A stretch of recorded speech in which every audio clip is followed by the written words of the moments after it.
Para naman natin malalaman pag divisible sa 3 o kaya sa 9. O sa divisible by 9 muna tayo.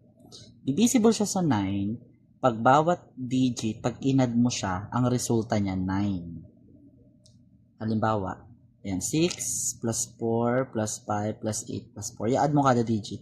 So, ang lalabas 27. So, pag dalawang digit yung lumabas, i-add mo yung dalawang digit para maging isang digit. So, 2 plus 7 is 9. Pag mismong 9 yung resulta, divisible siya sa 9. Yon. Next, divisibility sa 3 naman. Pag ang resulta, 3, 6, or 9, divisible siya sa 3. Halimbawa, 12,582. O add lang natin yung mga digits. So, magiging 18 siya. Add mo rin yung 1 saka 8. Magiging 9. So, since 9 yung lumabas, hindi lang siya divisible sa 3. Divisible din siya sa 9. Yung number na to.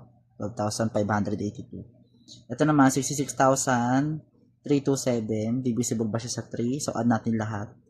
6 plus 6 plus 3 plus 2 plus 7. Lalabas sa 24. 2 plus 4 is 6. So, divisible siya sa 3 kasi yun, 6 din yung lumabas. 6 yung lumabas. Diba pag 3, 6, 9, divisible sa 3. So, 6 yung lumabas, divisible sa 3.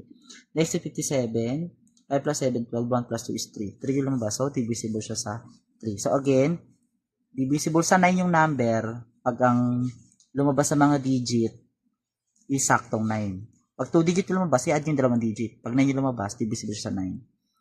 Divisible naman siya sa 3 pag ang resulta or lumabas pag inad yung mga digit, 3, 6, 9. So, yun.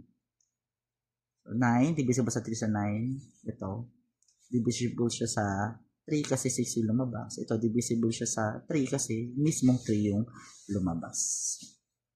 Divisible sa 9 pag saktong 9. Divisible sa 3 pag ang resulta 3, 6, or 9.